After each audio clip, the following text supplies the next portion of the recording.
Hello dear friend, welcome to Pharmacom channel. आज हम pharmaceutical analysis की फर्स्ट यूनिट के लास्ट टॉपिक के बारे में बात कर रहे हैं, जो कि आपका है preparation and standardization of ceric ammonium sulphate. इससे पहले हम लोग जितने भी अपने एसिड बेस टाइट्रेशन पर डिपेंड थे आपके, जैसे कि oxalic acid, sodium hydroxide, HCl, H2SO4 और साथ ही साथ जो कि रेडॉक्स टाइट्रेशन पर बेस्ड थे आपके, जैसे कि सोडियम थायोसल्फेट, पोटेशियम परमैंगनेट और लास्ट टॉपिक आपका है जो कि रेडॉक्स टाइट्रेशन पर ही बेस्ड है, सेरिक अमोनियम सल्फेट।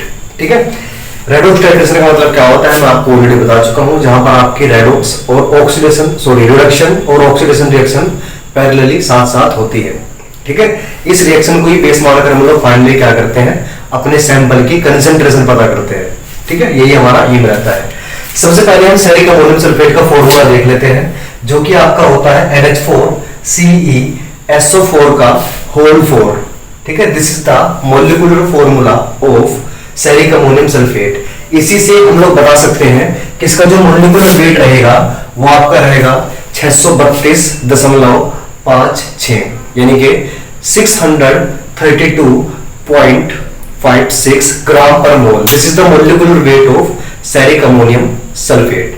ये जानना क्यों जरूरी है स्टार्टिंग में? स्टार्टिंग में ये जानना इसलिए जरूरी है क्योंकि जब हम लोग इसकी प्रिपरेशन करेंगे तब वहां पर ये काम आएगा। बेसिकली हमारा टारगेट क्या है, 0.1 मोलर बनाना और उसको स्टैंडर्डाइज करना। ठीक है, तो सबसे पहले हम प्रिंसिपल समझ लेते हैं कि प्रिंसिपल क्या है। यहाँ पर बेसिकली प्रिंसिपल यहाँ पर आपका रेडॉक्स टाइट्रेशन है। यहाँ पर जो आपकी ये टाइट्रेशन, ये स्टैंडर्डाइजेशन आपका बेस है किस रिएक्शन पर है, रेडॉक्स रिएक्शन पर। क्योंकि जो सेरिक अमोनियम सल्फेट होता है वो आपका पोटेशियम परमैंगनेट की तरह ही एक स्ट्रॉन्ग ऑक्सीडाइजिंग एजेंट होता है इन द एसिडिक मीडियम। ठीक है, वो क्या होता है आपका स्ट्रॉन्ग ऑक्सीडाइजिंग एजेंट होता है, यानी कि किसी अदर को वो ऑक्सीडाइज कर देता है। ठीक है, तो यहां पर हम क्या करते हैं, जैसे कि आपको पता है सेरिक अमोनियम सल्फेट आपका सेकेंडरी स्टैंडर्ड है, तो उसको स्टैंडर्डाइज करने के लिए हमको एक प्राइमरी स्टैंडर्ड चाहिए। तो प्राइमरी स्टैंडर्ड आपका होता है आर्सेनिक ट्राइऑक्साइड। ठीक है, जैसे कि हमने अपने सोडियम थायोसल्फेट के साथ में किया था, वहां पर हमारा पोटेशियम डाइक्रोमेट क्या था, प्राइमरी स्टैंडर्ड, और सोडियम थायोसल्फेट क्या था, हमारा सेकेंडरी स्टैंडर्ड था। इसी प्रकार से हमने यहाँ पर लिया है आर्सेनिक ट्राइऑक्साइड। वहां पर हमारा सोडियम थायोसल्फेट आयोडीन के साथ में रिएक्शन करता था, यहाँ पर ये रिएक्शन करता है सोडियम आर्सेनाइड के साथ में, जो कि बनता है आपका आर्सेनिक ट्राइऑक्साइड से। सबसे पहले हम रिएक्शन देख लेते हैं। आर्सेनिक ट्राइऑक्साइड जो कि आपका है AS2O3, ये आपके 6 मोल ऑफ सोडियम हाइड्रोक्साइड के साथ में रिएक्शन करता है और ये बनाता है आपका सोडियम आर्सेनाइड, और साथ में आपके 3 मोल बनते हैं वाटर के। ठीक है, यही सोडियम आर्सेनाइड आगे चल के आपके सैंपल जो कि सेरिक अमोनियम सल्फेट या सेरियम सल्फेट, इसके साथ में रिएक्शन करता है sodium arsenide in the presence of water, और ये आगे चल के कन्वर्ट हो जाता है आपका सेरियम ट्राइसल्फेट में और सोडियम आर्सेनेट में। ठीक है, यहाँ पे आप लोग देख पा रहे हैं ये जो सेरिक मॉलिक्यूल है आपका, सेरिक एलिमेंट है, इसके पास में यहाँ पर प्लस के 4 मॉलिक्यूल है, सॉरी प्लस के 4 क्या है, इसके पास आयंस है। यहाँ पर इसके पास में प्लस के 3 है, दैट मीन इसका रिडक्शन हुआ और इसने क्या किया, इसको ऑक्सीडाइज कर दिया। यहाँ पर ऑक्सीजन 3 है, यहाँ पर ऑक्सीजन 4 है, यानी कि ऑक्सीजन ऐड हो गई है। ठीक है, तो दैट मीन ये सेरिक अमोनियम सल्फेट या सेरियम सल्फेट आपके सोडियम आर्सेनाइड को सोडियम आर्सेनेट में कन्वर्ट कर देता है, और यहाँ पर क्या हो रहा है, आपका ऑक्सीडेशन हो रहा है। ये आपका ऑक्सीडाइज हो रहा है और ये आपका रिड्यूस हो रहा है। इसी भी यहाँ पे हम बोल सकते हैं कि यहाँ पर रिएक्शन कौन सी हो रही है, रेडॉक्स रिएक्शन आपकी हो रही है। ठीक है, फिर साथ ही साथ यहाँ पर जो इंडिकेटर यूज किया जाता है वो आपका बेसिकली फेरोइन सल्फेट होता है। ठीक है, इसका सॉल्यूशन बनाने के लिए हमको 2 कंपाउंड की आवश्यकता पड़ती है। सबसे पहला आपका होता है फेरस सल्फेट या फेरोइन, और दूसरा आपका होता है 110 फिनेंथ्रेलिन। ठीक है, 110 फिनेंथ्रेलिन, इन दोनों का कॉम्प्लेक्स ही क्या करता है, एज ए इंडिकेटर बिहेव करता है। जैसे कि यहाँ पे आपका ये क्या है, 110 फिनेंथ्रेलिन है और ये आपका फेरोइन है। जब ये दोनों आपस में रिएक्शन करते हैं तो एक कॉम्प्लेक्स बनाते हैं, एक आपका ये बनता है और एक आपका ये बनता है। ये दोनों कॉम्प्लेक्स आपके क्या होते हैं, इंटर कन्वर्जेबल होते हैं। ये बनेगा, इससे ये कन्वर्ट हो जाएगा, और ये कन्वर्ट क्या होता है, ये इसकी रिड्यूस्ड फॉर्म है। ये क्या है, इसकी रिड्यूस्ड फॉर्म है। ठीक है, पहले आपका ये इंडिकेटर की फॉर्म में रहेगा, प्लस के 3 प्लस के 2 रहेंगे इसके ऊपर, ये आपका रेड कलर देता है ना। जब आप इंडिकेटर को डालोगे तो आपका रेड कलर देगा, क्यों? क्योंकि वो इस फॉर्म में प्रेजेंट होगा। और जैसे ही इसका रिडक्शन हो जाएगा, आगे प्लस के 3 यहां पर ज्वाइंट हो जाएंगे, ये आपका ब्लू कलर में कन्वर्ट हो जाता है, जो कि आगे चल के आपको एंड पॉइंट भी इंडिकेट करेगा कि कब उसका एंड पॉइंट आ रहा है। ठीक है, तो ये आपको याद रखना है। इसके बाद हम लोगों ने ये जान लिया प्रिंसिपल क्या है, हम बात कर लेते हैं प्रिपरेशन के बारे में। तो सबसे पहले हमको प्रिपेयर करना है 0.1 मोलर सेरिक अमोनियम सल्फेट को। ठीक है, सेरिक अमोनियम सल्फेट को प्रिपेयर करने के लिए, जैसे कि आपको पता है कि सेरिक अमोनियम सल्फेट का जो मोलिकुलर वेट होता है वो आपका होता है 632.56। तो इसी बिहाफ पे हम बोल सकते हैं कि आपको 1 मोलर बनाने के लिए कितना घोलना पड़ेगा, 632 ग्राम घोलना पड़ेगा आपको 1 लीटर में। ठीक है, और 0.1 मोलर बनाने के लिए आपकी ये दशमलव 632 से इधर खिसक जाएगी, यानी कि सॉरी यहां पर आपकी आएगी 60। आपको 1 मोलर बनाने के लिए 632.56 ग्राम घोलना पड़ेगा लीटर में, और 0.1 बनाने के लिए ये दशमलव आपकी यहां पर आ जाएगी। तो आपको 63.2 gram of ceric ammonium sulphate, ठीक है, आपको एक मिक्सचर में घोलना पड़ेगा, और वो मिक्सचर आपका होगा सल्फ्यूरिक एसिड और वाटर का। इसमें क्या होता है, आपका सल्फ्यूरिक एसिड 60 ml रहता है, 60 ml रहता है, और 840 ml आपका क्या रहता है, वाटर। तो टोटल मिला के 1000 ml हो जाता है। तो आपको 63.2 ग्राम सेरिक अमोनियम सल्फेट इस मिक्सचर में डिसोल्व करना पड़ेगा। ठीक है, फिर फाइनली जैसे आप इस मिक्सचर को तैयार कर लेते हो, आपको उसको हीट करना है ताकि जो इम्प्योरिटीज है आपकी वो रिमूव हो सके। फिर आपको क्या करना है, इस मिक्सचर को हीट करने के बाद इसको कूल करना है, और कूल करने के बाद आप इसको फिल्टर करेंगे। ठीक है, अगर हीट होने के बाद वॉल्यूम कम हो जाती है तो अगेन आप डिस्टिल्ड वाटर के साथ में इसकी वॉल्यूम 1000 ml तक मेंटेन करोगे। ठीक है, तो हमने क्या किया, 63.2 ग्राम को लेकर 1000 ml के मिक्सचर में, इस मिक्सचर में क्या है 60 ml आपका H2SO4 है, और 840 ml आपका क्या है, वाटर। इस मिक्सचर में आप डिसोल्व कर देते हैं, फिर इसको हीट करते हैं, फिर कूल करते हैं, और बाद में फिल्टर करते हैं। फिल्टर करने के बाद अगेन आप इसकी 1000 ml तक वॉल्यूम मेंटेन कर लेते हैं, but with the distilled water के साथ में। इसके बाद हमको दूसरा सॉल्यूशन की जरूरत पड़ेगी, that is the 8% NaOH solution. ठीक है, 8% का मतलब क्या है, 8 ग्राम NaOH है, और 100 ml आपका वाटर है। तो इसको हम सिंपली बना सकते हैं। फिर आपका सॉल्यूशन रहेगा प्रिपरेशन ऑफ H2SO4। तो यहां पर हम लोग 5.7 ml H2SO4 को लेंगे और 100 ml वाटर में डिसोल्व कर लेंगे। ठीक है, तो इस तरीके से आपके H2SO4 का सॉल्यूशन बन जाएगा। फिर यहां पर एक जरूरत पड़ती है ऑस्मिक एसिड की। ठीक है, ये सॉल्यूशन आपके आगे काम आएगा। तो ऑस्मिक एसिड सॉल्यूशन को बनाने के लिए हम क्या करते हैं, 1 ग्राम ऑस्मिक एसिड लेते हैं। ये सॉल्यूशन आपका 1% होता है, तो दैट मीन 1 ग्राम हम ऑस्मिक एसिड लेंगे और उसको 100 ml वाटर में डिसोल्व कर देंगे, जिससे कि आपका 1% ऑस्मिक एसिड सॉल्यूशन बन जाता है। और फाइनली हमको बनाना है इंडिकेटर, जो कि आपका होता है फेरोइन इंडिकेटर।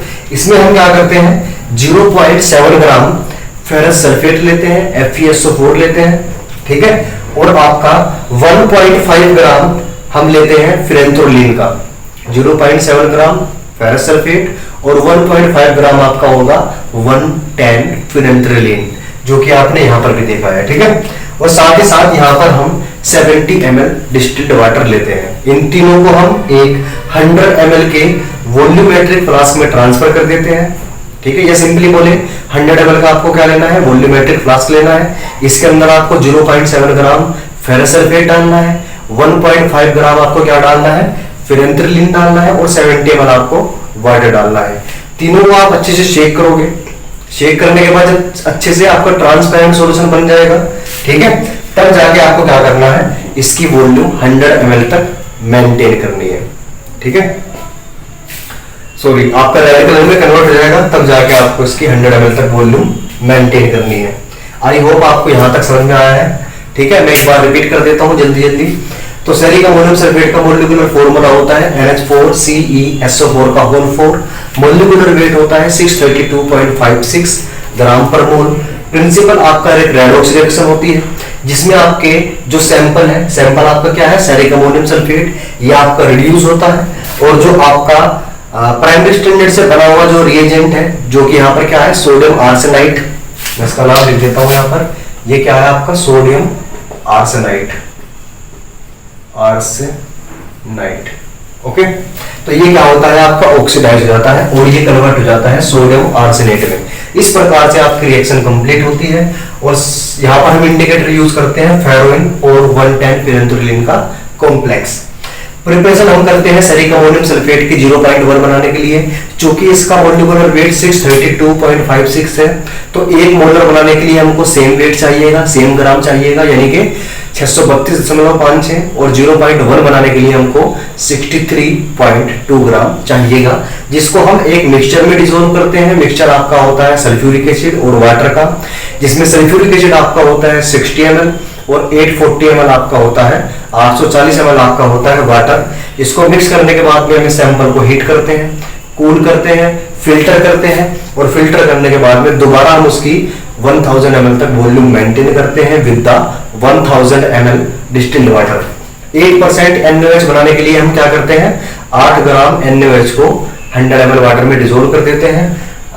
1% ओस्मिक एसिड बनाने के लिए हम क्या करते हैं, 1 ग्राम ओस्मिक एसिड लेते हैं और 100 ml में डिसॉल्व कर देते हैं, तो 1% आपका बन जाएगा।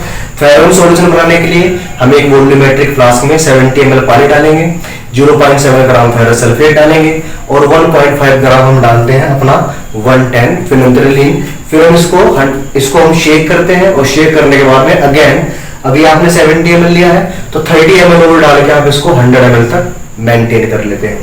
तो this is about the preparation. अब हम बात कर लेते हैं स्टैंडर्डाइजेशन के बारे में।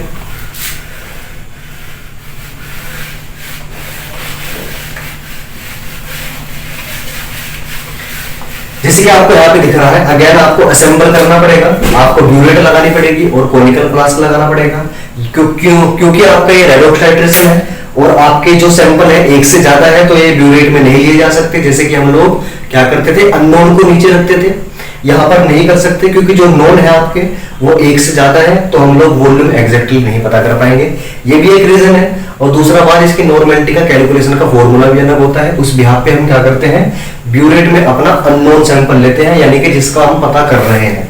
तो ब्यूरेट में सबसे पहला स्टेप क्या होगा, 0.1 मोलर सेरिक अमोनियम सल्फेट के साथ में हम ब्यूरेट को फिल कर लेते हैं। दूसरा स्टेप क्या होगा, हम कोनिकल फ्लास्क में 0.2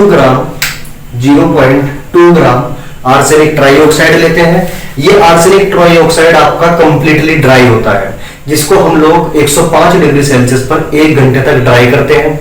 ठीक है, ड्राई फॉर्म में हम क्या करते हैं, इसको कोनिकल फ्लास्क में लेते हैं। फिर हम क्या करते हैं, ये जो आपका कोनिकल फ्लास्क है, इसकी जो चारों तरफ की वाल्स है, ये जो यहाँ पे चारों तरफ की वाल्स है, इस वाल्स को हम रिंस कर लेते हैं, भिगो लेते हैं 8% NaOH के साथ में। यहाँ पर आपको 25 ml NaOH लेना है, और इस 25 ml को आप लोग डायरेक्ट नहीं डालोगे, उसकी वाल पर डालोगे।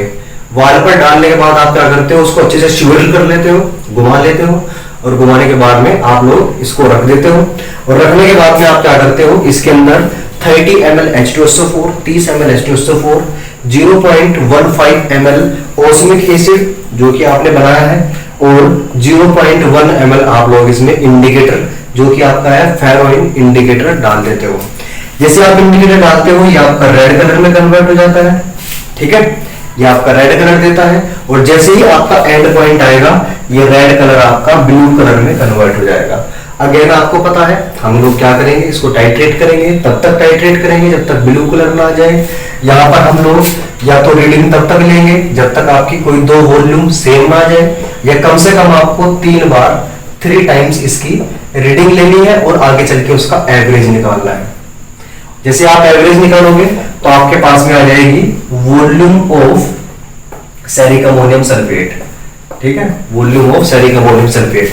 चूंकि यहां पर नॉर्मेलिटी कैलकुलेट करने का फॉर्मूला होता है, normality is equal to the weight of आपका स्टैंडर्ड सैंपल क्या है, प्राइमरी स्टैंडर्ड आर्सेनिक ट्राइऑक्साइड, ठीक है, divided by volume of ceric ammonium sulphate into equivalent factor. ठीक है, तो जो भी आपने वेट लिया है, कितना वेट लिया है 0.2 ग्राम, उसको आप ऊपर रख दीजिए। वॉल्यूम जितनी भी आपकी यहाँ पर एवरेज निकल कर वॉल्यूम आएगी उसकी वैल्यू आप नीचे रख दीजिए, और साथ में रखिएगा इक्विवेलेंट फैक्टर। यहाँ पे आपका इक्विवेलेंट फैक्टर होगा each ml of ceric ammonium sulphate. Ceric ammonium sulphate का प्रत्येक ml कितने ग्राम आर्सेनिक ट्राइऑक्साइड को क्या करता है, टाइट्रेट करता है। तो वो आपका होता है 0.004946, ठीक है। तो ये आपका क्या होता है, ग्राम ऑफ आर्सेनिक ट्राइऑक्साइड। तो ये वैल्यू आपकी क्या रहेगी यहाँ पर, ये वैल्यू आपकी रहेगी इक्विवेलेंट फैक्टर। इसकी वैल्यू आप यहाँ पर रखोगे और रखने के बाद में फाइनली आपकी नॉर्मेलिटी कैलकुलेट हो जाएगी। तो ये सारा आपका सेरिक अमोनियम सल्फेट के बारे में था। इससे पहले हम सोडियम थायोसल्फेट के बारे में बात की थी, पोटेशियम परमैंगनेट के बारे में। ये बिल्कुल आपका सिमिलर है सोडियम थायोसल्फेट के, बस यहाँ पर आपके रिएजेंट चेंज हो गए हैं, बाकी सब कुछ सेम है आपका, ठीक है। तो इसमें अगर आपको कोई भी दिक्कत आती है please mention in the comment box, I will try to solve it, and thank you so much.